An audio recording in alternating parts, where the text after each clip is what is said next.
Naked, dismembered bodies, heads speared by bayonets, tree branches and Hitler standing painting nearby. Just some of the unsettling images in a new artwork unveiled today by the artists Jake and Dinos Chapman.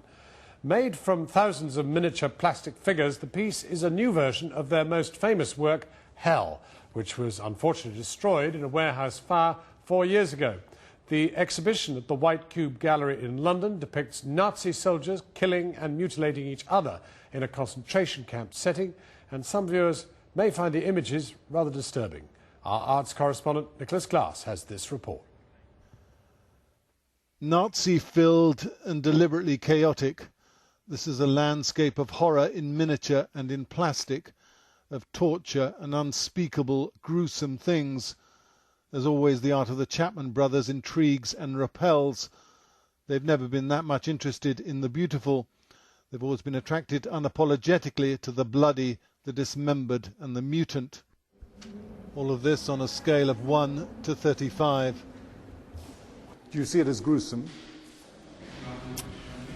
I mean, you'd have to oscillate between them saying, on the one hand, they're little plastic things, and you know, they're little plastic figures. They're impoverished little plastic figures, and can they possibly be gruesome? It'd be like saying, if you showed someone a stick figure, a drawing of a stick figure with a knife in its head, if you could actually show someone that and say to them, "Is that gruesome?" and that person said, "Yes, it's gruesome," you would be drawing out some very kind of psychotic modes of behaviour from that person, for them to be able to empathise with something so impoverished.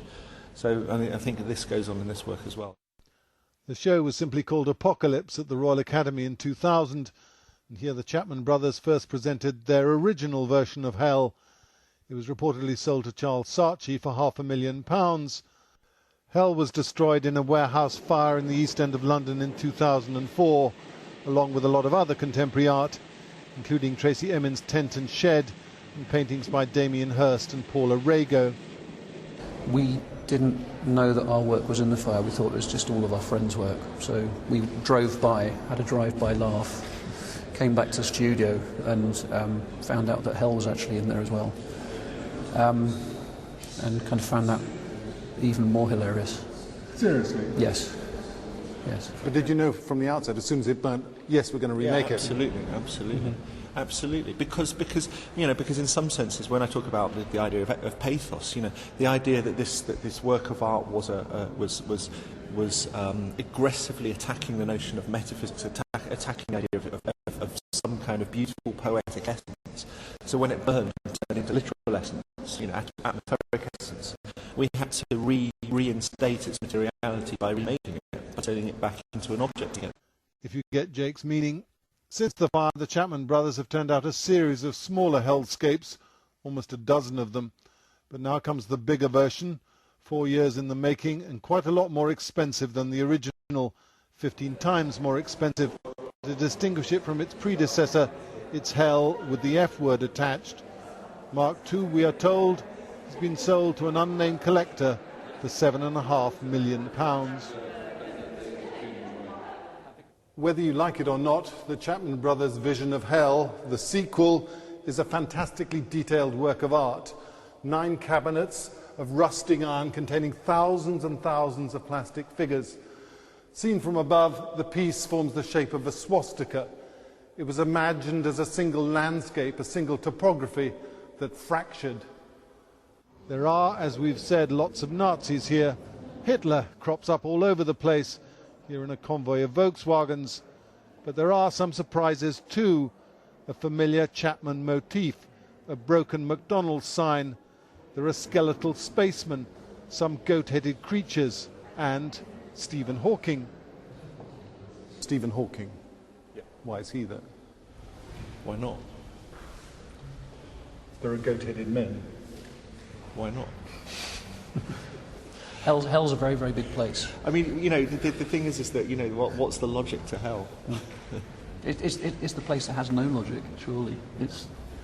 But it's also, I mean, maybe the point about, almost a formalistic answer to the reason that Stephen Hawking is there is to make sure that the temporal, this is not a temporal flat space. This is a chaotic atemporal space. The Chapmans have also been playing with Hitler in another way. Hitler, the amateur watercolourist. They spent £115,000 acquiring 13 paintings. Hitler was a soldier on the Western Front in the Great War and left at least one painting of the trenches.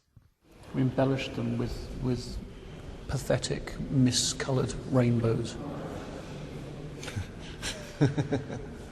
What is there in this painting that would give a hint that this person would go on to become so monstrous? Nothing. Absolutely nothing. And what we've added to those things gives them no more indication that that's the case. They are bland. They are superfluous, superficial, and of no consequence. And yet they are of such consequence at the same time. And thereby successful in your view as art. Yes.